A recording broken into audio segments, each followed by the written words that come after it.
সাল্লাল্লাহু আলাইহি ওয়াসাল্লামের কাছে থেকে দাঁড়িয়ে গেলেন। আসসালামু আলাইকুম ইয়া রাসূলুল্লাহ হাবিবাল্লাহ। আল্লাহ নবী সালামে জবাব খানা দেন, আল্লাহ নবী উত্তর খানা দেন। আল্লাহ নবীর কাছে দাঁড়িয়ে দাঁড়িয়ে জানিয়ে দেন, ইয়া রাসূলুল্লাহ হাবিবাল্লাহ। আল্লাহ পাকের নবী সাল্লাল্লাহু আলাইহি ওয়াসাল্লাম, আমি আবু বসির, আমাকে বড্ড কষ্ট দেয়, আমাকে বড্ড দুঃখ দেয়, চেন দিয়ে বেঁধে রাখে, শিকল দিয়ে বেঁধে রাখে।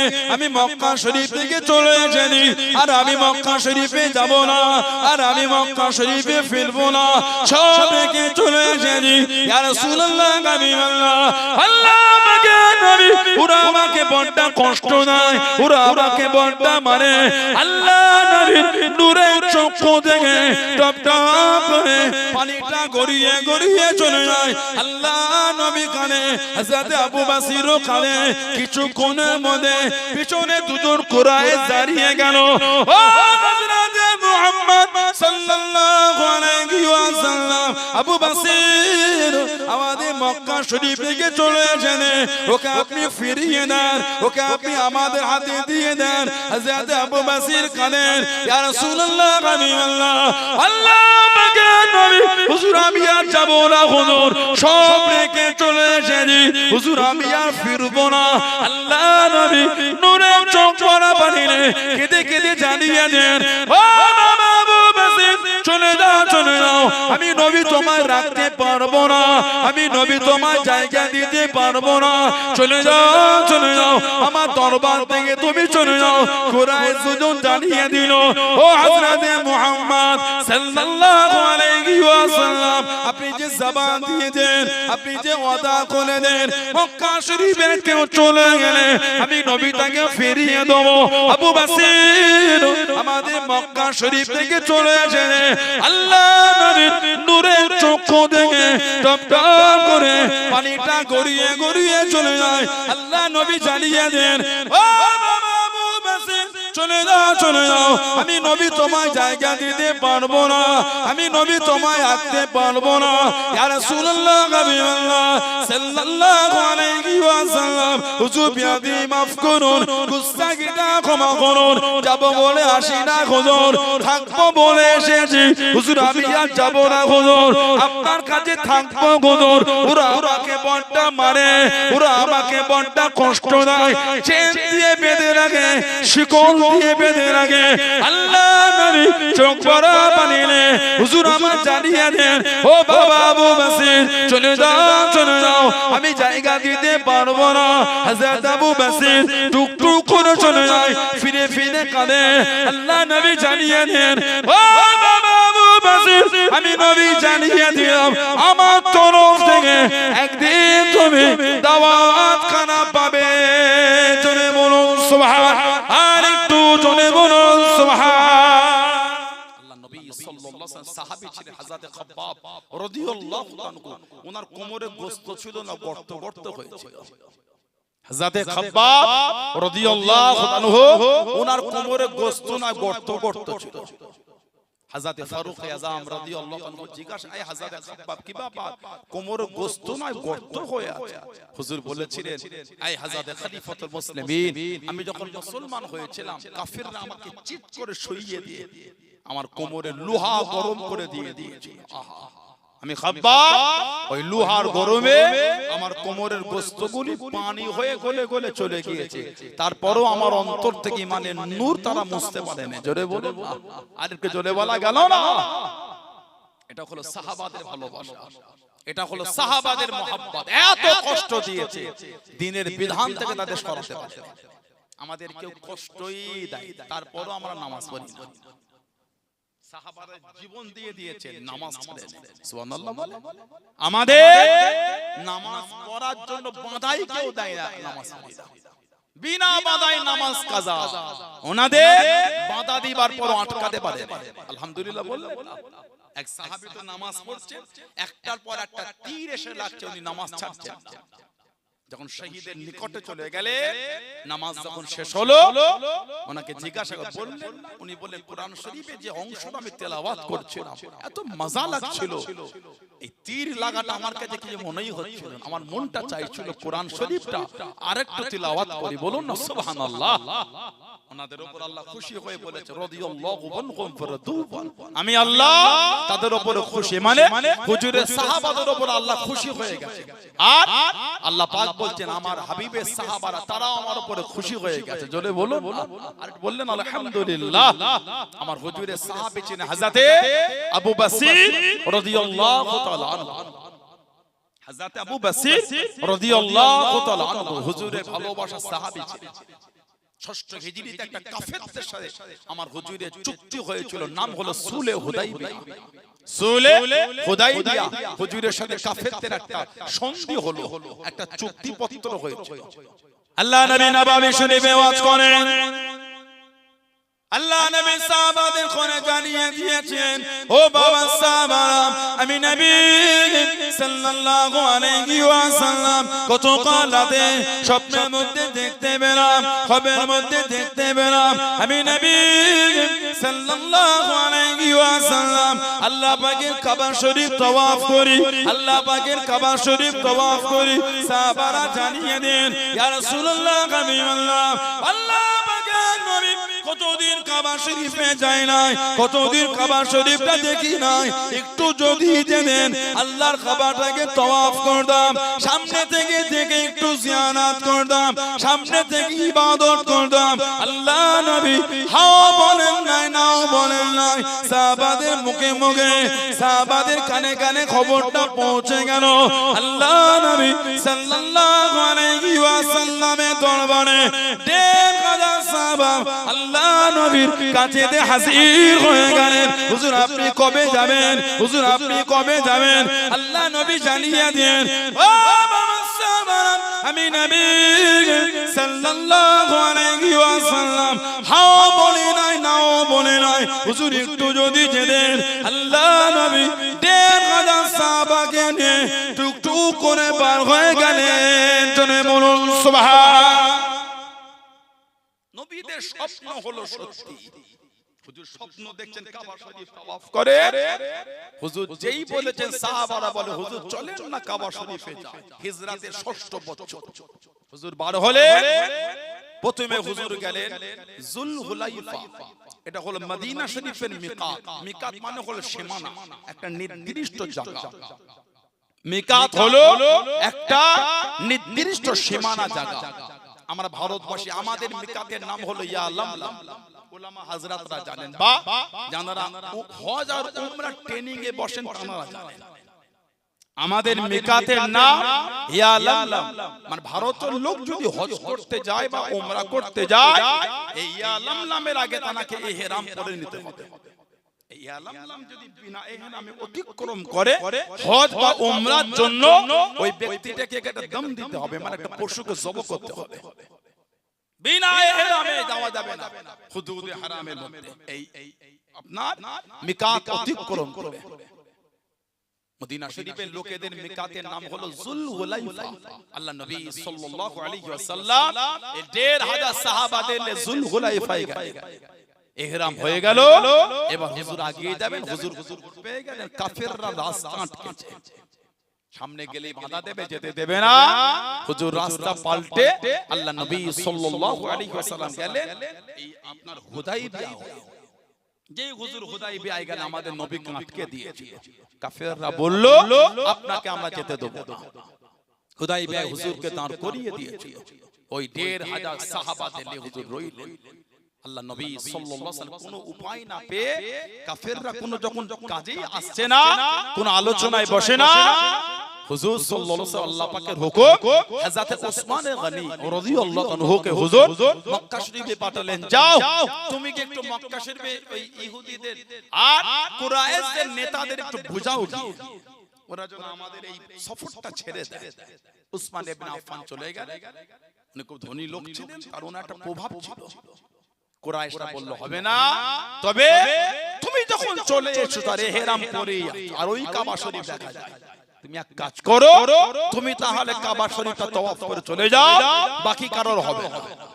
উসমান ইবনে আফফান রাদিয়াল্লাহু আনহু বললেন, তওয়াফ তো আমি করব, তবে এখন না। আমি উসমান তখনই তওয়াফ করব যখন আল্লাহর নবী আমার সামনে তওয়াফ করবেন। জোরে বলুন না সুবহানাল্লাহ।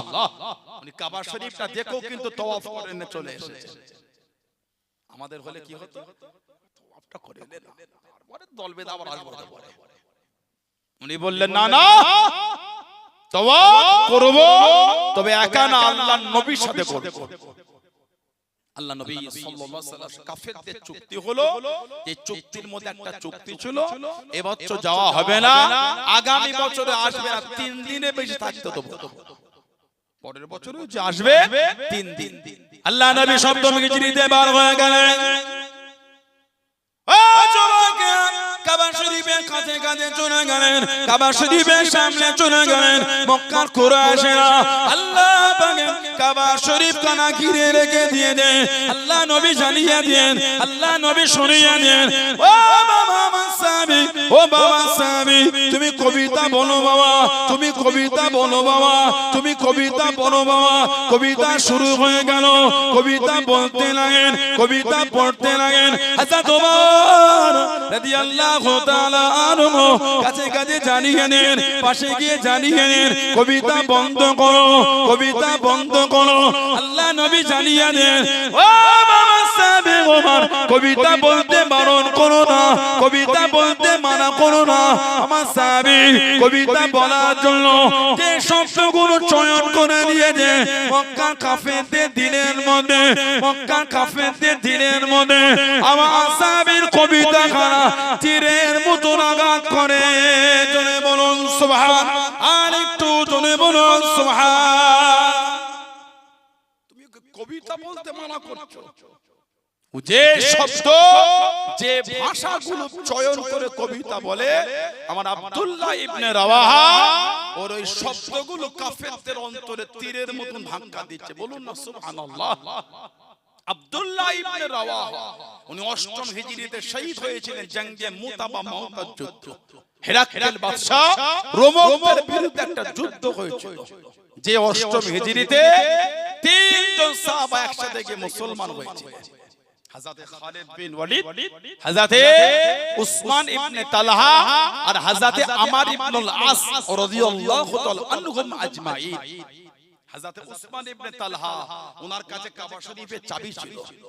আল্লাহ নবী সাল্লাল্লাহু আলাইহি একবার বলেছে, এই উসমান ইবনে তালহা, কাবা শরীফের চাবিটা আমাকে দাও। উনি বলেছিলেন, হবে না। আমার হুজুর বলেছিলেন, একটা সময় আসবে দেখবে যেদিন কাবা শরীফের চাবিটা আল্লাহ আমার হাতে দিয়ে দেবেন। জোরে বলুন না সুবহানাল্লাহ। হযরত আব্দুল্লাহ ইবনে রাওয়াহা ওই যুদ্ধের সেনাপতি 3 জনের মধ্যে উনি একজন ছিলেন। হুজুর সাল্লাল্লাহু আলাইহি ওয়াসাল্লাম সাহাবাদের পাঠিয়েছিলেন 3000, আর সেনাপতির দায়িত্ব ছিল 3 জনের। 1 নম্বরে ছিল যায়েদ ইবনে হারেসা রাদিয়াল্লাহু তাআলা আনহু। হুজুর বলেছিলেন উনি শহীদ হয়ে গেলে 2 নম্বরে ঝান্ডা তুলবে আমার জাফর ইবনে আবি তালিব, আমার নিজের চাচা ছেলে রাদিয়াল্লাহু আনহু। আর 3 নম্বর আব্দুল্লাহ ইবনে রাওয়াহা। হযরত আব্দুল্লাহ ইবনে রাওয়াহা যখন বাড়ি এসেছিল, মানে প্রথম দুটো সেনাপতি শহীদ হয়ে গেছিলেন, 3 নম্বরে উনি যখন ঝান্ডা তুলে নামবে, মনের মধ্যে একটা ইতস্তত ভাব চলছে যে আমি যাব, আমিও তাহলে শহীদ হয়ে যাব। এই যে মনের অবস্থা, সঙ্গে সঙ্গে হুজুর মনকে কবিতা বলতে শুরু করলেন, এই মন, শহীদ তোকে হতেই হবে। বলুন না সুবহানাল্লাহ। মন, শহীদ তোকে হতেই হবে। তুই যদি আজকের এই যুদ্ধের ময়দানে স্বেচ্ছায় যদি না যাস, তোকে জোর করে নিয়ে যাওয়া হবে, তবে শহীদ তোকে হতেই হবে। এক ফোঁটা নাপাক পানি তুই তৈরি, তোর আমার এত অহংকার কিসের? নিজে নিজেকে কবিতা শোনাচ্ছে, অন্যকে নাই, নিজেকেই বলছে। মন, আজকে যদি তুই মারা যাস, শহীদ হ, আল্লাহ তোর জায়গাটা জান্নাত করে দেবে। তবে আজকে যদি তুই বেঁচে যাস, মরণ তোর একদিন হবে হবে। মন, শহীদ তোকে হতেই হবে। যদি স্বেচ্ছায় না যাস, তোকে জোর করে যুদ্ধে নিয়ে যাওয়া হবে। বলুন না সুবহানাল্লাহ। ওনাকে হুজুর বলে কবিতা বলে, যেই কবিতা বলেছে ওমর ফারুক মানা করছে, হুজুর বলে মানা করুন, ওর কবিতার শব্দ চয়নগুলি কাফেরদের দিলে তীরের মতো ধাক্কা দিচ্ছে, বলুন না সুবহানাল্লাহ। এই ষষ্ঠ হিজরি শর্ত হলো পরের বছর আসবেন, 3 দিনে বেশি থাকা হবে না। আর একটা শর্ত ছিল মক্কা শরীফের কোন লোক যদি মদিনা শরীফে যায় ওনাকে কিন্তু ফিরিয়ে দিতে হবে। তবে মদিনা শরীফের কোন লোক যদি আমাদের মক্কা শরীফে চলে আসে ওনাকে আমরা ফিরিয়ে দেব না। সোশ্যাল সাইটে নেটে দেখে একটা মুসলিম মেয়ে অন্যজনের সঙ্গে বার হয়ে চলে গেল, পুরো একদম মেইনস্ট্রিম মিডিয়া গুলো খবরগুলো কভার করছে, অমুক জায়গায় মুসলিম মেয়ে অন্য ধর্ম কবুল করে সে বিবাহ করেছে, ধর্ম চেঞ্জ করেছে, মেইনস্ট্রিম মিডিয়া ভারতবর্ষের নামকরা মিডিয়া, ছোট ছোট ইউটিউবার গুলো না, মেন মিডিয়া খবর করছে, ঠিক না? কোনো দ্বিমত নয়, কোনো দ্বিমত। একটা যদি অন্য সম্প্রদায়ের মহিলা যদি ইসলাম ধর্ম কবুল করে সেটা গোটা ভারত হই হই চলছে, কেন হলো, কে করলো, কিভাবে হলো, কেন ভাই? মুসলিম মেয়েটা ধর্ম চেঞ্জ করলো, কনভার্ট হলো, তখন মুসলমানরা তো এইভাবে করে না, অন্যজন ইসলাম এলে অন্যজন এমন করছে কেন? নিয়ম হলো সবার জন্য হোক, ধর্ম পরিবর্তন যদি অপরাধ হয় ব্যান্ড লাগিয়ে দেয়া হোক, কেউ কেউ ধর্ম চেঞ্জ করতে পারবে না, ঠিক না? আমি তো অন্য সম্প্রদায়কে ছোট করি, একটা ইসলামে যখন ছেলে বা মেয়ে অন্য ধর্মে কনভার্ট হয়ে গেল তখন আপনি বলছেন হই হই করে কেন হলো, কি আপনার খুশি হলে নেটে লিখছেন তার দায়িত্ব আমি লব, এর দায়িত্ব আমি লব, ওর দায়িত্ব আমি লব, তখন অন্য ধর্মের কেউ ইসলামে আসে তখন লাভ জিহাদ হয়ে গেল, ঠিক বলছি না ভুল বলছি? তখন লাভ জিহাদ হয়ে গেল। কই আমরা তো বলিনি লাভ জিহাদ? যখন মুসলিম মেয়েটা অন্য ধর্মে চলে গেল, মুসলিম ছেলেটা অন্য ধর্মে গেল, ইসলাম ধর্মের অনুসারী মুসলমান, নিয়ম হলে সবার জন্য হোক, আইন হলে সবার জন্য হোক, আমাদের জন্য শুধু কেন হবে? আমিও ভারতের যতটা অধিকার রাখি আপনিও রাখেন, যতটা আপনি ভারতের অধিকার রাখেন আমিও রাখি। এখন বললে আমার দোষ হয়ে গেল, আপনি আপনারটা বলতে পারেন, আমি আমার বলতে পারি না? আপনাদের মধ্যে আপনার কিছু বলেছে অভদ্র হয়ে, আমাদের মধ্যে আমরা অভদ্র হয়ে বলবো, সভ্য হয়ে বলবো। ইসলাম আমাকে অভদ্রতা শেখায়নি, সভ্যতা শিখিয়েছে। তা বলে আমি এটা বলবো না ওই যিনি অভদ্র হয়ে বলছে ওনার ধর্ম অভদ্র শেখায়, কোন ধর্ম অভদ্র শেখায় না। ধর্ম শেখায় ভালোবাসা, ধর্ম শেখায় প্রেম, ধর্ম শেখায় মেলবন্ধন, ধর্ম শেখায় ভালোবাসা। কথা ঠিক না ভুল? এবার কি ধর্মের নাম করে অধর্ম হয়ে কথা বললে ওটা ওর দোষ। বলে তার ধর্মকে আমি তো ছোট বড় কথা বলছি না। আল্লাহ আমাদের ফিতনা থেকে হেফাজত করে, বলুন আমিন। বাংলাও যেন দিন দিন কেমন একটা হয়ে যাচ্ছে, ঠিক না ভুল বলছি? বাংলাও যেন দিন দিন কেমন হয়ে যায়। আজকে আপনার তাল লাগাই জলসা, বাজারে গিয়ে দেখে শুধু মুসলমানরা দোকান দিয়েছে, কথা বলছেন? এই এত দোকান আপনাকে জলসায় বসেছে শুধু মুসলমানরা, বিভিন্ন সম্প্রদায় বসতেই পারে, কেন বসবে না? গরিব মানুষ দুটো বিক্রি করে সংসারটা সচ্ছলতার সাথে চালাবে বলে এসেছে, এতে তো কারো দ্বিমত হওয়াটা উচিত না। যদি এই বেচাকেনা, আমি যেমন বললাম পুতুল বিক্রি, দোকানদার ভাই পুতুলটা বিক্রি করো না, অন্য কোন বিক্রি করো, বলে আপনি ওই দোকানটা ভেঙে দেবেন না? ও তো অভদ্র, ও তো অসভ্য, ও তো নোংরা, ও তো বর্বর। যদি কোন দ্বিমতের জিনিস হয় অবশ্যই বলবো, সেটা ঝগড়া করে নয়, সভ্যতার সাথে বলবো। কদিন আগে দেখলাম কিছু হিংস্র নোংরা হীন মানসিকতা ওই কলকাতা ব্যারিকেডে আমার হিন্দু ভাইদের 5 লক্ষ মানুষের মুখে গীতা পাঠ, 5 লক্ষ কেন 5 কোটি হবে, কারো দ্বিমত নাই তো, যে যার ধর্ম পালন করবে, কি আছে এতে আমাদের? যদি ধর্মের বিধানটা যদি নিজে মানার জন্য হয় ওটা ভালো, অন্যকে ভয় খাওয়াবার জন্য না হয়। আপনি 5 লক্ষ গীতা পাঠ করেছেন, 5 লক্ষ বাইবেল পাঠ কেউ করবে? জৈন ধর্মের লোকেরা 5 লক্ষ তাদের ধর্মগ্রন্থ পাঠ করবে, 5 লক্ষ কেন 7 লক্ষ করবে? মুসলমান 4 লক্ষ করবে না 8 লক্ষ করবে, কি আছে? এই পাঠ করাটা কাউকে যেন থ্রেট দেয়া না হয়, যা ধর্মের বিধানে মজবুত হয়ে করবে, এতে চিন্তার কি আছে? কথা ঠিক না ভুল? এত অশান্তি, এই জাতীয় জলসা হচ্ছে, এলাকার হিন্দু ভাইরা ভয় পেয়ে গেল। কিরে তোদের জলসা কবে হবে রে? তোদের ফুরফুরা হুজুর কোন আসে, খুব ভালো রে। ওই কিন্তু আলেমটা গতবারে এসে ওয়াজ করলো, খুব ভালো রে, বলে না? কথা বলছেন না কেন? এটাই তো আমাদের মেলবন্ধন, এটাই তো ভ্রাতৃত্ব। কিরে তোদের বাড়ি সেই তোরা কি করিস 3 দিনের কীর্তন এবারে করবি না? হ্যাঁ হবে। তোরা ওই হরে কৃষ্ণ করিস তোদের বাড়িতে, করবি না? হ্যাঁ হবে তো, ঠিক আছে। যে যার ধর্ম যে যার পালন করবে, ঝগড়া অশান্তির কি আছে এগুলো? একটা কয়েকজন অসভ্য, অভদ্র, নোংরা, হীন মানসিকতা, একটা খুড়া, একটা ভাই ওই ব্রিগেডে সেই দিন প্যাটিস বিক্রি করতে গেছে, চিকেন প্যাটিস, ওষুধ থেকেও খারাপ হলো, লেংচে লাঠি মারছে, কানা খোরা একদম বাড়া হয়েছে, লেংচে লাঠি, কি অভদ্রতা! চিকেন প্যাটিস খান না, না বলে দেন ভাই চলে যায়, এখানে বিক্রি হয়ে গেল, বিক্রি করবে না, দিন আনা দিন খায়, ওই বাক্সর প্যাটিসটা বিক্রি করে 500-700 টাকা লাভ হয়, ওর মধ্যে 200 টাকা সঞ্চয় হয়, 300 টাকা সংসারে ব্যয় হয়। আপনি কি বুঝবেন গরিবের কষ্টটা?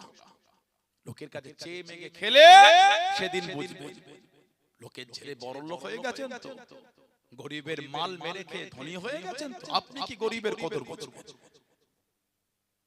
লা হাওলা ওয়ালা কুওয়াতা ইল্লা, বাংলার পরিবেশ কিন্তু এটা ছিল না। আল্লাহ পাক আমাদের বাংলায় শান্তি দাও, বলুন আল্লাহুম্মা আমিন। জাতি ধর্ম বর্ণ নির্বিশেষে সব ধর্মের মধ্যে আল্লাহ ভ্রাতৃত্ব মেলবন্ধন, কাঁধে কাঁধ মিলে চলাফেরা তৌফিক দান করে, বলুন আমিন। জলে বলেন আল্লাহুম্মা আমিন। আমরা শাস্তির দাবি জানিয়েছি, বিভিন্ন মহল থেকে হিন্দু ভাইরা এর উপর আন্দোলন তুলেছে, আমরা চাই এই নোংরা কাজ যে করে তার শাস্তি হোক। কথা ঠিক না ভুল বলছি? আমার ভাইয়েরা, বাপজানেরা, ছেলেরা, যুবকেরা, সেদিন নিয়ম হলো মক্কা শরীফের কেউ যদি মদিনা শরীফে চলে যায় ওনাকে আমাদের হাতে ফেরাতে হবে, তবে মদিনা শরীফের কেউ এলে আমরা ফিরিয়ে দেব না। সাহাবাদের মনটা খারাপ, হুজুর একই চুক্তি হয়, হুজুর বলেন বসো, মেনে নাও। কেন? আমার হুজুর তো নিজের ইচ্ছায় মানছে না, ওটা আল্লাহ পাকের হুকুমে আমার হুজুর মানছে, বলুন না সুবহানাল্লাহ। ওমা ইয়ানতিকু আনিল হাওয়া ইন হুয়া ইল্লা ওয়াহয়ুন ইউহা, বলুন না সুবহানাল্লাহ। হুজুর চুক্তি করে এলে এর 1 থেকে 1.5 বছরের মধ্যে চলে এসেছিলেন নাম হযরতে আবু বসির রাদিয়াল্লাহু তাআলা। জানার হাতে আর পায়ে চেন দিয়ে ওনাকে মক্কা শরীফে ওই কুরাইশরা বেঁধে রাখতো, এত মারতো ওনাকে, শরীরের চামড়াগুলো ফেটে রক্ত ঝরতো। কেন? উনি মুসলমান হয়ে গিয়েছেন। আহা, উনি মুসলমান। কোন একদিন চেনটা ছটিয়ে খুলে ছুটে কোন ঘোড়ার পিঠে চেপে, উটের পিঠে চেপে, আবার হেঁটে ছুটে মক্কা শরীফ থেকে মদিনা শরীফে চলে গেলেন। সাহাবারা বলেছেন যে রাস্তা থেকে হযরত আবু বসির হুজুর এসেছেন, গোটা রাস্তায় খালি রক্ত টপকেছে। আহা, আল্লাহ নবীর কাছে দেখে দাঁড়িয়ে গেলেন। ও যুবকেরা, ও আমার মুরব্বি বাদানেরা, মায়েরা, বোনেরা, মগিয়াম, আল্লাহ নবী সাল্লাল্লাহু আলাইহি ওয়াসাল্লামের কাছে থেকে দাঁড়িয়ে গেলেন। আসসালামু আলাইকুম ইয়া রাসূলুল্লাহ, হাবিবাল্লাহ। আল্লাহ নবী সালামে জবাব করে দেন, আল্লাহ নবী উত্তর করে দেন। আল্লাহ নবীর কাছে দাঁড়িয়ে দেন, ইয়া রাসূলুল্লাহ, হাবিবাল্লাহ। আল্লাহ পাকের নবী সাল্লাল্লাহু আলাইহি ওয়াসাল্লাম, আমি আবু বসির, আমাকে বড্ড কষ্ট দেয়, আমাকে বড্ড দুঃখ দেয়, চেন দিয়ে বেঁধে রাখে, শিকল দিয়ে বেঁধে রাখে, আমি মক্কা শরীফ থেকে চলে এসেছি, আর আমি মক্কা শরীফে যাব না, আর আমি মক্কা শরীফে ফিরবো না, সব রেখে চলে এসেছি, ইয়া রাসূলুল্লাহ, হাবিবাল্লাহ। আল্লাহ পাকের নবী, ওরা আমাকে বড্ড কষ্ট দেয়, ওরা আমাকে বড্ড মারে। আল্লাহ নবীর নূরের চক্ষু থেকে টপ টপ করে পানিটা গড়িয়ে চলে যায়। আল্লাহ নবী কানে, হযরত আবু বসিরও কানে। কিছুক্ষণের মধ্যে পিছনে দুজন কুরাইশ দাঁড়িয়ে গেল। ও হযরত মুহাম্মদ সাল্লাল্লাহু আলাইহি ওয়াসাল্লাম, আবু বসির আমাদের মক্কা শরীফ থেকে চলে এসেছেন, ওকে আপনি ফিরিয়ে দেন, ওকে আপনি আমাদের হাতে দিয়ে দেন। হযরত আবু বসির কানেন, ইয়া রাসূলুল্লাহ, হাবিবাল্লাহ। আল্লাহ পাকের নবী, হুজুর আমি আর যাব না, হুজুর সব রেখে চলে এসেছি, হুজুর আমি আর ফিরবো না। আল্লাহ নবী নূরের চোখ ভরা পানিতে কেঁদে জানিয়ে দেন, ও বাবা আবু বসির, চলে চলে যাও চলে যাও, আমি নবী তোমায় রাখতে পারবো না, আমি নবী তোমায় জায়গা দিতে পারবো না, চলে যাও চলে যাও, আমার দরবার থেকে তুমি চলে যাও। কুরাইশ দুজন জানিয়ে দিল, ও হযরতে মুহাম্মদ সাল্লাল্লাহু আলাইহি ওয়াসাল্লাম, আপনি যে জবান দিয়েছেন, আপনি যে ওয়াদা করে দেন, মক্কা শরীফে কেউ চলে গেলে আমি নবী তাকে ফিরিয়ে দেব।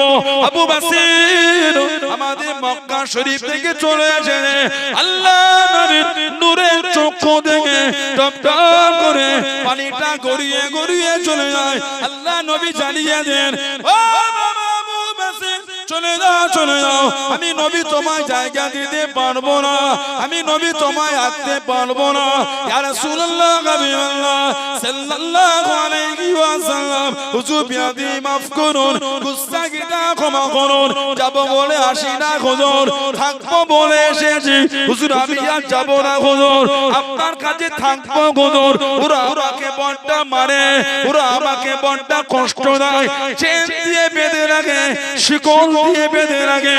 আল্লাহ নবী চোখ ভরা পানি নিয়ে হুজুর আমার জানিয়ে দেন, ও বাবা আবু বসির চলে যাও চলে যাও, আমি জায়গা দিতে পারবো না। হযরত আবু বসির টুক টুক করে চলে যায়, ফিরে ফিরে কাঁদে।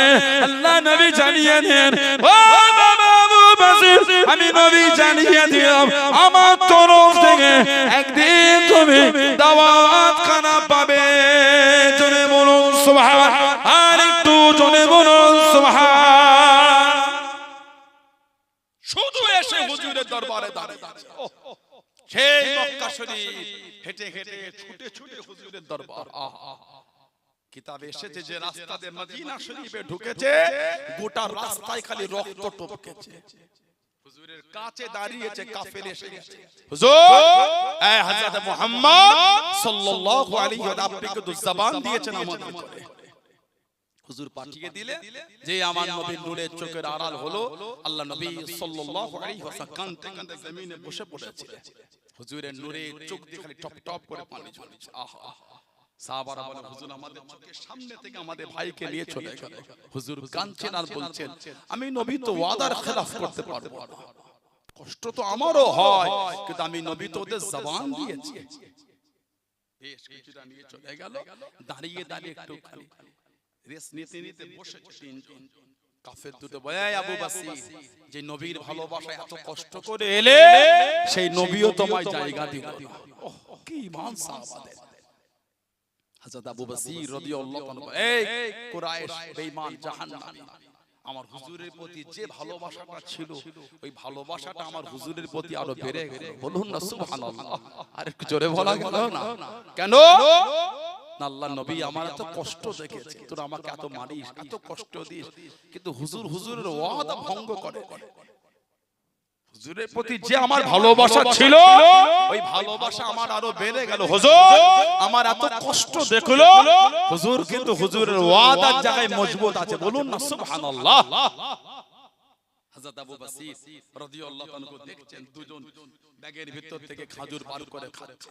হযরত আবু বসির হুজুর বললেন, তোমাদের তলোয়ারটা কত সুন্দর, একটু আমাকে দেবে? তোমাদের তলোয়ার কত সুন্দর, একটু আমাকে দেবে? তলোয়ারটা দেয়া হলো। হুজুর দেখতে দেখতে দুটো মধ্যে একজনকে জাহান্নামে পাঠিয়ে দিয়েছে, আর একজন ওখান থেকে কোন ক্রমে ছুটে পার হয়ে গেছে। হযরতে আবু বসির রাদিয়াল্লাহু আনহু উনি দাঁড়িয়ে দাঁড়িয়ে কাঁদছেন। মক্কা শরীফও গেলেন না, আর মদিনা শরীফও যাচ্ছেন না। কেন? যদি মদিনা শরীফে যায়, আল্লাহর নবী আমাকে তো আবার পাঠিয়ে দেবেন। হুজুর তো হুজুরের ওয়াদা ভঙ্গ করবে। উনি রাস্তায় একটা জঙ্গল দেখে ওইখানটায় উনি রয়ে গেলেন। বলুন সুবহানাল্লাহ। এই খবরটা চতুর্দিকে ছড়িয়ে গেল। মক্কা শরীফে কেউ মুসলমান হলে টুক টুক করে উনার কাছে চলে আসে, মদিনা শরীফে যেত না। আবার কেউ মুসলমান হলে উনার কাছে চলে আসে, মদিনা শরীফে যেত। আবার কেউ মুসলমান হলে উনার কাছে চলে আসে, মদিনা শরীফে যেত না। মানে মদিনা শরীফে গেলেই তো হুজুর পাঠিয়ে দেবেন। কেন? হুজুর তো ওয়াদা করেছে, হুজুর তো ওয়াদার খেলাফ করবে না। ওই রাস্তা থেকে কুরাইশরা গেলে ওনারা পথ বাঁধা দিতেন। কম বেশি 300 জনের কাফেলা হয়ে গেল। এসে এসে এসে এসে 300 জন এই মক্কা শরীফের কে ব্যবসায় গেলে পথে বাধা দিতেন। কুরাইশ আমার হুজুরকে চিঠি লিখলেন, আপনি ওদের বলে দেন ওরা যেন আমাদের পথ না আটকায়, ওরা যেখানে ইচ্ছা যাও, আমাদের কোনো বাধা নাই, তবে আমাদের রাস্তা ওরা না আটকায়। হুজুর এই চিঠিটা ওনাদের কাছে পাঠালেন, যাও ওদের বলে দাও কুরাইশদের ব্যবসায় যেন এনারা বাধা না হয়। কিতাবে এসেছে ওই গাছের পাতা ছিঁড়ে ছিঁড়ে খেতে, আহা সাহাবারা গাছের পাতা ছিঁড়ে খেতেন, কষ্ট করে জীবন কাটাতেন। আর গভীর রাত্রে হযরত আবু বসির রাদিয়াল্লাহু তাআলা ওই পাহাড়ের চূড়ায় উঠে মদিনা শরীফের দিকে বসে ঝরঝর করে কাঁদতেন আর বলতেন, আল্লাহ হুজুরের ডাকটা যে কবে আমার কাছে আসে। ওহ বলুন না সুবহানাল্লাহ।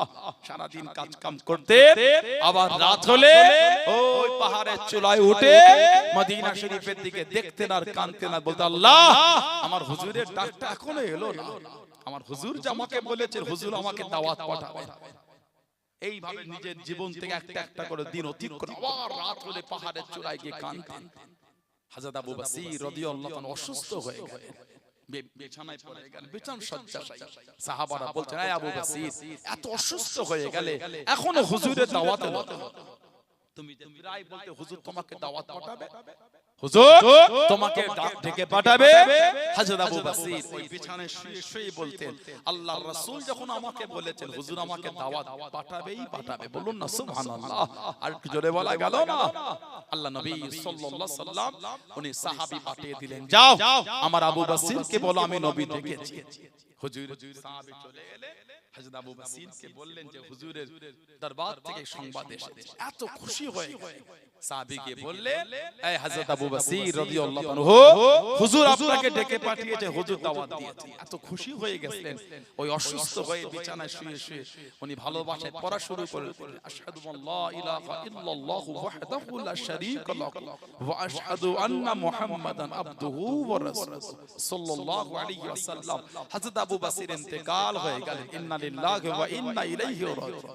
সেই সাহাবাদের ভালোবাসার দিকে তাকিয়ে গোটা রাস্তায় খালি রক্ত টপকেছে, ঈমানের জায়গা থেকে সরেন, বলুন না সুবহানাল্লাহ।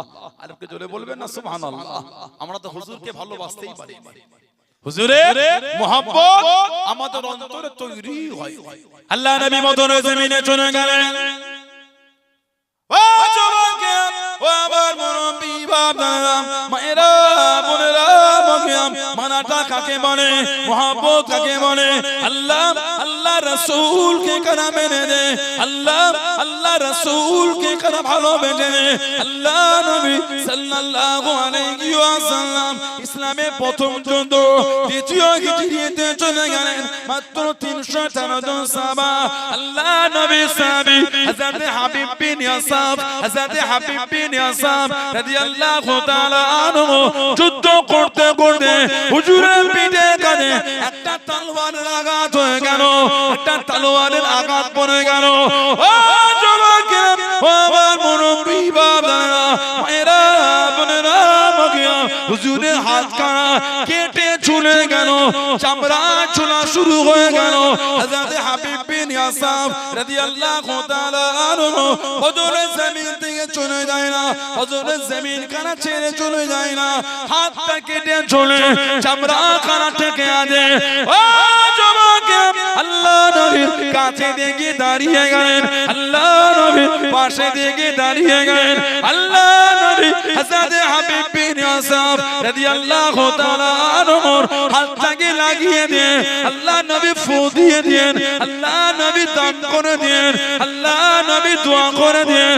আল্লাহ পাকের হুকুমে যেমন করে সুস্থ শরীর সেরকম হয়ে গেল। জোরে বলুন সুবহান, আর একটু জোরে বলুন সুবহান। মসজিদে নামাজে যায় ওযু করে, ওই রাস্তায় ছোট্ট পাড়া ইট উঁচু হয়েছে, ঠোক করলে গেছে, 5 মিনিট পায়ে পানি দিয়েছে, আর মসজিদে গেল না, খড়িয়ে করে ঘরে এলো, ওই ওয়াক্তের নামাজটাই পড়ল না। একটু হ্যাঁ গো দেন, ঠিক বলছি না ভুল বলছি? নামাজ ওই ওয়াক্তের নামাজই হলো, আর ওনার এই হাতটা কেটে ঝুলছে, ময়দান ছাড়ছে না। সুবহানাল্লাহ বলে, ওনার এই হাতটা কেটে ঝুলে গেছে। হাবিব বিন ইয়াসাব রাদিয়াল্লাহু আনহু হুজুরের সামনে গেলেন, হুজুর দোয়া করলেন, এই কাটা অংশটাকে তুলে যেখান থেকে কেটেছে ওইখানে হুজুর জুড়িয়ে ফু দিয়ে দিয়েছেন। আল্লাহ পাকের হুকুম সুস্থ হয়ে গেল। বলুন সুবহানাল্লাহ। শুধু সুস্থ হননি, তারপর আবার যুদ্ধ করেছে। যে কাফের হুজুরের ওইখানটায় আঘাত করেছে, ওই কাফেরকে উনি কতল করে জাহান্নামে পাঠিয়েছেন। যারা বললেন না, আমাদের সমাজে এক শ্রেণীর লোক বলে যে অন্য ধর্মের হলে কাফের, আর কাফের মানে তার উপর অত্যাচার। না, আপনি ইসলামকে বিকৃত করেছেন, ইসলাম বিকৃত করেছেন। বাংলাদেশের, পাকিস্তানের, লন্ডনের, আমেরিকা, বিভিন্ন দেশের কোন লোক যখন আমার দেশে আসে, ভিসা, পাসপোর্ট ক্রস করে, কাস্টম ক্রস করে যখন আসে, সেই ব্যক্তিটাকে আমরা কি বার করে দিই? আমাদের দেশের বিএসএফ, বর্ডার সিকিউরিটি ফোর্স যারা আছেন, তারা কি তারাকে অ্যারেস্ট করে না? কেন? তার ডকুমেন্ট আছে, পাসপোর্ট আছে, ভিসা আছে, তার পারমিশন আছে। যখন কেউ অবৈধভাবে আসে, তাকে কি করে? বলে অ্যারেস্ট করে না, শাস্তি দেয় না, জেলে ভরে না। কেন বললে? এর বিনা ডকুমেন্টস, এর কোনো কাগজপত্র নাই। ইসলাম ওটাই বলেছে যে আমার ধর্মকে আঘাত করতে আসবে, তার বিরুদ্ধে তুমি রুখে দাঁড়াও। সমস্ত অন্য ধর্মের বিরুদ্ধে, ধর্মের লোকেদের উপরে ইসলাম আক্রমণ করার হুকুম দেয়নি। তাই যদি হতো, আল্লাহ নবী সাল্লাল্লাহু আলাইহি ওয়াসাল্লাম ফতে মক্কা 8ম হিজরি একটা কাফের আর ইহুদিকে বেঁচিয়ে রাখতেন। কাবা শরীফের সামনে ইসলামের ঝান্ডা উড়িয়েছিলেন, একজনকে হুজুর বাঁচাতেন। হুজুর তো রহমতের নবী, দয়ার নবী। হুজুর তো নিজে ওই ইহুদি কুরাইশ মহিলার গাঁটলিটা হুজুর নিজে মাথায় করে বয়ে দিয়েছিলেন। জোরে বলে, আরেকটু জোরে বলা গেল না? হুজুর ঘুরছেন ফতে মক্কার পরে, দেখছেন বুড়ি মহিলা ওই গাঁটলি নিয়ে। কোথায় যাবে মা? কি খবর?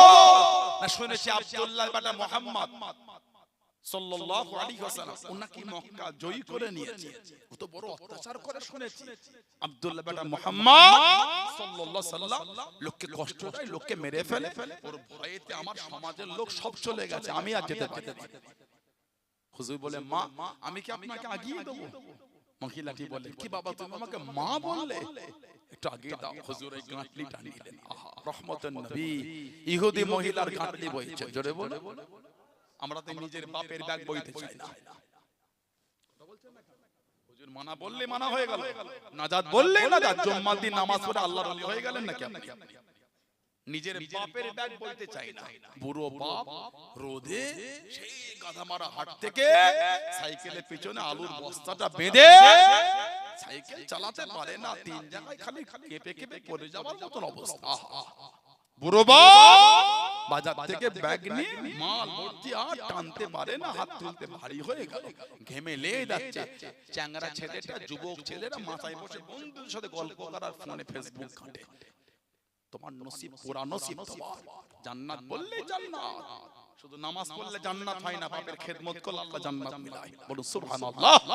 নামাজ যেমন ফরজ, মা বাপের খেদমত আল্লাহ ইসলামে ফরজ করেছে। জোরে বলে, আর কি জোরে বলা গেল না? জুমায় একদিন গিয়ে ভেবেছে আমি তো আল্লাহর ওলি হয়ে গেলাম। গোটা টালডাঙ্গা গ্রামে আমি তো ওলি শ্রেষ্ঠ। জুম্মা দিন পাঁচ কাতারটা আমার রেখা রাখা। লা হাওলা ওয়ালা কুওয়াতা ইল্লা বিল্লাহ। ভালো হন, পরিবর্তন হন। হুজুর ইহুদি মহিলার গাঁটলি বইছে, আমি আপনি তো আমাদের মায়ের গাঁটলি বইতে চাই না। আল্লাহ নবী মাথায় করে যায়। ইহুদি মহিলা বলে, একটু দাঁড়াও, রেস্ট নিয়ে নি। হুজুর মাথাতেই গাঁটলি। বলুন সুবহানাল্লাহ। হুজুর কিন্তু নামাচ্ছেন। আবার কিছুটা এগিয়ে গেল, গন্তব্য জায়গায় পৌঁছে দিল। হুজুর চলে আসবে, মেয়েটা বলে চলে যাবে, বিদায় বলে নামটা তো বলে যাও। হুজুর হেসে হেসে বলছে, মা আপনি যে আব্দুল্লাহর বেটা মুহাম্মদ সাল্লাল্লাহু আলাইহি ওয়াসাল্লামের ভয়ে চলে গেলে, আমি অন্য কেউ নয়, আমি সেই মুহাম্মদ সাল্লাল্লাহু আলাইহি ওয়াসাল্লাম। জোরে বলুন, আর কি জোরে বলা গেল না? হুজুরের আদর্শই ওইখানে থাকা সমস্ত মানুষ হুজুরের নূরের হাতে হাতে ঈমানের কালিমা পড়ে মুসলমান হয়েছিলেন। জোরে বলুন। আপনি বলছেন ইসলাম অন্য ধর্মের লোককে মারতে শেখায়, ইসলামকে বিকৃত করছেন কেন? ইসলামকে অবব্যাখ্যা করছেন কেন? আস্তাগফিরুল্লাহ। ইসলামকে মিসগাইড করছেন কেন লোকের কাছে? তাই হতো পৃথিবীতে এত যে মুসলমান কান্ট্রি আছে, আপনি দেখিয়ে দেন কত মুসলিমের উপর অন্যায় অত্যাচার হচ্ছে।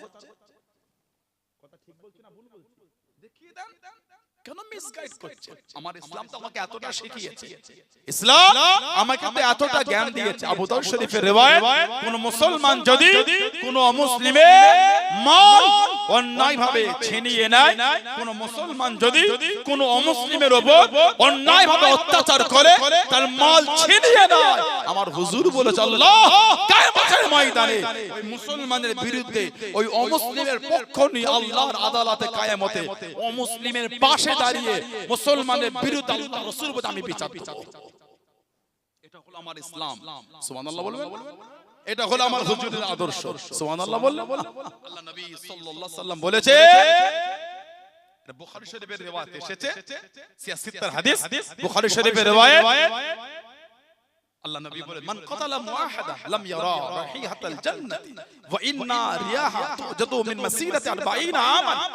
আমার হুজুর বলে, যদি কোন মুসলমান চুক্তির উপর ভিত্তি করে চুক্তি করে কোন অমুসলিমকে হত্যা করে, কতল করে, অন্যায়ভাবে কোন অমুসলিমকে হত্যা করে, আমার হুজুর আমাকে বলেছেন ওই মুসলমানটা জান্নাতে যাওয়া দূরের কথা, জান্নাতের সুগন্ধটাও পাবে না।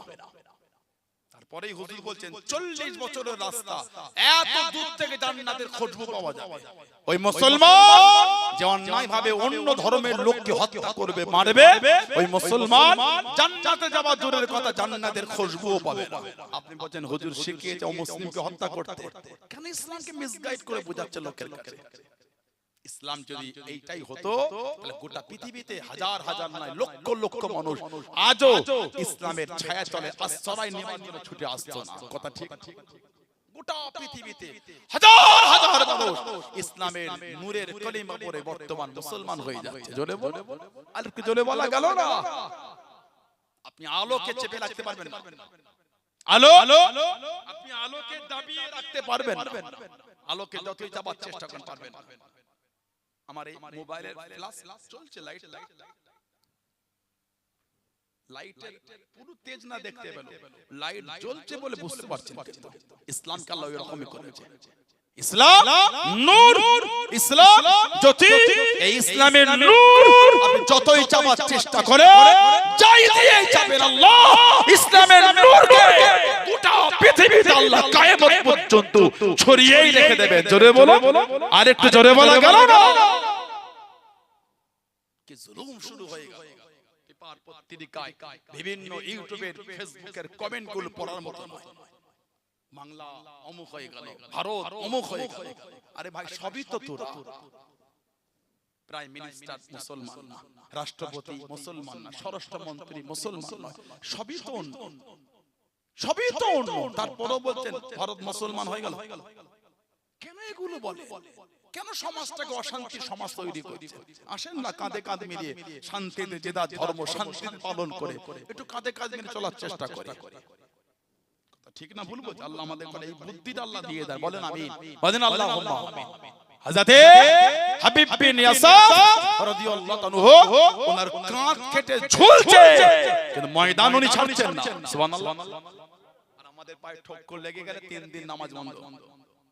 বিয়ে হলো তো আমার মনে হয় বিয়ে বাড়ি যাদের বাড়ি বিয়ে হয় ওরা মানে ওই দরখাস্ত দিয়ে 10 দিনে ছুটি নিয়েছে নামাজ পড়তে না। ছোটবেলায় দরখাস্ত স্কুলে দিতাম, আমাদের বাড়িতে একটু জলসা আছে, বিয়ে গেছে, ভাইয়ের বিয়ে, একটু ছুটিটা মঞ্জুর।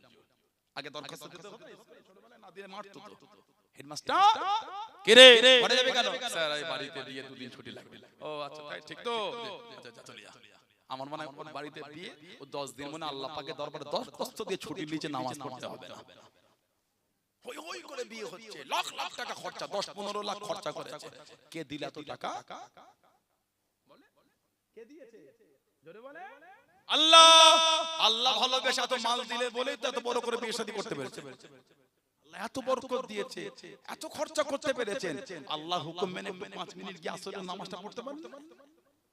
এত নাশকর হয়ে গেলাম কেন? এত অভদ্র হয়ে গেলাম আমরা কেন? বলে দোকানে প্রচুর কাস্টমার, কি হলো? বলে ভাত খাবার সময় পাই, নামাজ পড়েছে, পাগল দম ফেলতে পারছি না, এত খরিদ্দার কে পাঠালো বলেন তো? দোকানে খরিদ্দার কে পাঠিয়েছে? আল্লাহ পাঠিয়েছে। আল্লাহ ভালোবেসে খরিদ্দার পাঠালো। 5টা খরিদ্দার চলে যাক, আল্লাহ ভালোবেসে এত খরিদ্দার দিল। আমি কেমন বান্দা, আল্লাহর বিধান মেনে মাগরিবের নামাজ 15 মিনিট ধরে পড়তে পারলাম না। এত নাশকর বান্দা কেন আমি? আল্লাহ তো পাঠিয়েছে এত খরিদ্দার। বলুন না সুবহানাল্লাহ। তাহলে আমরা অর্থ চিনি, আল্লাহর বিধান চিনি না। এজন্যই তো এত গজব আমাদের উপর। আল্লাহ পাক কোরআন শরীফে বলেছেন, জাহারাল ফাসাদু ফিল বাররি ওয়াল বাহরি বিমা কাসাবাত আইদিহিন। জলভাগে আর স্থলভাগে যা কিছু হয়, যা কিছু ঘটে, সব আমাদের কর্মের ফল। মিলিয়ে না? যেভাবে ভূমিকম্প শুরু হয়েছে, ইজা জুলজিলাতিল আরদু জিলজালাহা ওয়া আখরাজাতুল আরদু আসকালাহা, জমিন তার নিচে যা আছে সব বার করে দেবে। হচ্ছে তো। গত 15 দিন আগে বাংলাদেশে এক সপ্তাহে 15 থেকে 20 বার ভূমিকম্প হয়েছে। কথা ঠিক না ভুল বলছি? আমার দেশে তো 2-3 বার হয়ে গেল। ভূমিকম্প কখন হয় জানেন? হাদিস শরীফের কিতাবে ব্যাখ্যা এসেছে, আল্লাহ নবী সাল্লাল্লাহু আলাইহি ওয়াসাল্লাম বলেছে, মানুষ যখন আমানতের মাল খায়ানাত করে তখন আল্লাহ ভূমিকম্প দেবে। যখন সমাজে জিনাটা আম হয়ে যায়, ফেসবুক খুলে দেখেন, রাস্তাঘাটে বেরোনোর মতো নয়, প্রকাশ্য রাস্তার ধারে মেন ওপেন রোডের গায়ে প্রকাশ্য উলঙ্গ হয়ে ছেলে মেয়েটা জিনা করছে। অন্যজন যারা যায় তাদের লজ্জা লাগে, ওদের লজ্জা লাগে না। ঠিক বলছি না ভুল বলছি? পার্ক গলিতে যেতে পারবেন না। সমাজে যে পার্কগুলি হয়েছে, ফুলের গাছ লাগিয়েছে, বাচ্চাদের দোলনা করেছে, একটু ছোট পুকুর করেছে, প্যাটেলওয়ালা নৌকা লাগিয়েছে, প্যাটেল করে করে ঘুরে, ওই পার্কগুলি এখন যাওয়ার মতো নয়, প্রকাশ্য জিনা চলছে। নাউজুবিল্লাহ জোরে বলতে পারেন না? এই চলে এলো ডিসেম্বর, শেষ হয়ে জানুয়ারি আসছে। আজকে ডিসেম্বরের কত তারিখ বলেন? আজকে ডিসেম্বরে হলো 10 তারিখ, 31 নাইট, 31শে ডিসেম্বর। আমাদের সমাজের আগে ছিল, এখন শুরু হয়ে গেছে। রাত 3টা অবধি ছেলেটা আর মেয়েটা উলঙ্গ হয়ে ঘুরছে, মানে ছোট ছোট পোশাক। ঠিক বলছি না ভুল বলছি? নাউজুবিল্লাহ। জানুয়ারি মাস সমাজে তাকাবার মতো না। জানুয়ারি মাস সমাজে ঘোরার মতো নয়, উলঙ্গ হয়ে জিনা করে ঘুরে বেড়াচ্ছে। পার্কগুলোতে গিয়ে দেখে এই একটা ছেলে একটা মেয়ে, ওই মেয়েটার পিঠে আরেকটা মেয়ে পিঠ ঠেকিয়েছে, সামনে আরেকটা ছেলে, ওই ছেলেটার পিঠে আরেকটা ছেলে পিঠ ঠেকিয়েছে, সামনে আরেকটা মেয়ে। এত স্বল্প জায়গায় 4-5 জন একসাথে বসে বসে 4-5টা দল হয়ে জিনা করে বেড়াচ্ছে। জোরে বলুন নাউজুবিল্লাহ, জোরে বলুন আস্তাগফিরুল্লাহ। জিনাটা এখন আমাদের সমাজে জিনা আম হয়ে গেছে। জিনা যখন সমাজে আম হবে, আল্লাহ নারাজ হয়, ভূমিকম্প দেবে। খোলেন হাদিস শরীফের কিতাব পড়ে দেখেন। একটাই কারণ, সমাজে অন্যায় বেড়ে গেছে। আল্লাহ নবী সাল্লাল্লাহু আলাইহি ওয়াসাল্লাম বলেছেন, আল হায়াউ শুবাতুম মিনাল ঈমান, লজ্জা যেটা ঈমানের একটা অংশ, ঈমানের একটা অঙ্গ। আমাদের সমাজের কিছু কিছু ছেলে আর কিছু কিছু মেয়ের লজ্জা নাই, ওদের ঈমানের ওই অঙ্গটা কম হয়ে গেছে। এতগুলি ভাই এখানে আছে, যেভাবে আমরা হাম্মাম, বাথরুম, গোসলখানায় যেভাবে শাওয়ার নিই, গোসল করি, আপনি এইভাবে এখানে কাপড় বদলাতে পারবেন বলে মনে হয়? কেন বলেন তো? লজ্জা লাগছে। যেভাবে টয়লেটে বসেন, বাথরুম না, টয়লেট, আপনি যেভাবে যান, যেভাবে টয়লেট আপনি গিয়ে ব্যবহার করেন টয়লেটটাকে, আপনি এখানে ওইভাবে বসতে পারবেন? কেন? লজ্জা। ঈমান আছে আপনার। হুজুর বলে তাহলে হায়া ও শুবাতুম মিনাল ঈমান, লজ্জা যেটা ঈমানের একটা অংশ, ঈমানের অঙ্গ। যার লজ্জা নাই, তার ঈমানের একটা অংশ, ঈমানের একটা অঙ্গ কম হয়ে গেল। আল্লাহ আমাদের লজ্জার উপর মজবুত থাকা তৌফিক দান করে, বলুন আমিন। আল্লাহ নবী সাল্লাল্লাহু আলাইহি ওয়াসাল্লাম বলেছেন, তোমরা দুটো জিনিসের গ্যারান্টি দাও, আমি রাসূল তোমাদের জান্নাতের জিম্মা নিয়ে। জোরে বলে মাত্র দুটো। হুজুর এক নম্বরটা বলেছেন, তোমরা আমাকে তোমাদের জবানের গ্যারান্টি দাও। হুজুর কিন্তু 10টা বলেন, এক দুটো বলেছেন। এই দুটোর মধ্যে এক নম্বর হলো জবান। তোমরা যদি আমাকে জবানের গ্যারান্টি দাও, আমি নবী তোমাদের জান্নাতের জিম্মা। জবানটাকে আল্লাহ অনেক বড় জিনিস করেছেন। মানুষ এতেই মিথ্যা বলে, মানুষ এতেই হারাম খায়, মানুষ এতেই গালি দেয়। জবান যদি লাগাম লাগাতে পেরেছে, বর্তমান সময় আপনি বর্তমান সময় একটা ওলির দরজায় পৌঁছে যাবেন। জোরে বলুন। 2 নম্বর, তোমরা যদি আমাকে তোমাদের লজ্জা স্থানের গ্যারান্টি দিতে পারো, মানে লজ্জা স্থানকে তোমরা যদি হেফাজত করো, আমি রাসূল তোমাদের জান্নাতের গ্যারান্টি দিয়ে দিলাম। জোরে বলুন। আর কি জোরে বলা গেল না? আমার ভাইয়েরা, বাপজানেরা, ছেলেরা, যুবকেরা, মুরব্বিরা, নামাজি হয়ে যায়। ভাইয়েরা নামাজি হয়ে যায়। কে নামাজ পড়ে না পড়ে আমাদের দেখা দরকার নেই, আমি পড়ি, এই ঈমানের জায়গায় মজবুত। কে পড়ে আর না পড়ে আমার দেখার সময় না, আমি পড়ি, এই ঈমানে মজবুত। আল্লাহ নবী উহুদের জমিনে চলে গেলেন। ও যুবক, আল্লাহ নবী সাল্লাল্লাহু আলাইহি ওয়াসাল্লাম ইসলামের দ্বিতীয় যুদ্ধ দ্বিতীয় হিজরিতে উহুদের ময়দানে চলে গেলেন আল্লাহ নবী সাল্লাল্লাহু আলাইহি ওয়াসাল্লামের একজন সাহাবী হযরত কাতাদা ইবনে নোমান রাদিয়াল্লাহু তাআলা আনহুর একটা চোখ বার হয়ে গেল কাফেরদের আক্রমণে শত্রুদের আক্রমণে একটা চোখ ঝুলে গেল ও জওয়াকে ময়দান ছেড়ে চলে যাচ্ছে না জায়গা ছেড়ে চলে যায় না হযরত কাতাদা ইবনে নোমান রাদিয়াল্লাহু তাআলা আনহু আল্লাহ নবী সাল্লাল্লাহু আলাইহি ওয়াসাল্লামের কাছে থেকে দাঁড়িয়ে গেলেন সামনে থেকে দাঁড়িয়ে গেলেন আল্লাহ নবী সাল্লাল্লাহু আলাইহি ওয়াসাল্লাম হযরত কাতাদা ইবনে নোমান রাদিয়াল্লাহু তাআলা আনহুর ওই চোখটাকে আল্লাহ নবী আস্তে আস্তে চোখের ওই জায়গাতে রেখে হুজুর আমার দোয়া করে দেন আল্লাহ পাকের হুকুমে হযরত কাতাদা ইবনে নোমান রাদিয়াল্লাহু তাআলা আনহুর চোখটাকে সুস্থ করে দিলেন জোরে বলুন সুবহান আর একটু জোরে বলুন সুবহান বাইহাকি শরীফের মধ্যে মাওলা হযরত কাতাদা ইবনে নোমান রাদিয়াল্লাহু তাআলা আনহু হুজুর আমার জানিয়ে দেন হুজুর আমার শুনিয়ে দেন ও রাসূলুল্লাহ আমি কাতাদা ইবনে নোমান আমার যে চোখটা ভালো ছিল আমি কাতাদা ইবনে নোমান আমার যে চোখটা বার হয়ে গেল আল্লাহ নবী যে চোখটা আমার দোয়া করে দেন আমি কাতাদা ইবনে নোমান আমার ভালো চোখে থেকে এই চোখেতে আমি আগে থেকে আরো ভালো দেখতে পাচ্ছি জোরে বলুন সুবহান আর একটু জোরে বলুন সুবহান একটা চোখ আর কাফেরদের আক্রমণে এই ভেতর থেকে ঝুলে গিয়েছিল উনি বলছেন হুজুরের কাছে গেলাম ময়দান ছাড়ে নেই ময়দানে দাঁড়িয়ে যুদ্ধ করছেন জোরে বলুন কবে ইসলামের দ্বিতীয় যুদ্ধ তৃতীয় যে যুদ্ধে সেনাপতি ঝান্ডা হুজুর একজনকে দিয়েছিলেন ওনার নাম হযরত মুসআব বিন উমাইর রাদিয়াল্লাহু 40 বছরের সাহাবা হযরত মুসআব বিন উমাইর রাদিয়াল্লাহু আনহু 40 বছর ওনার বয়স ঝান্ডা ওনার হাতে হুজুর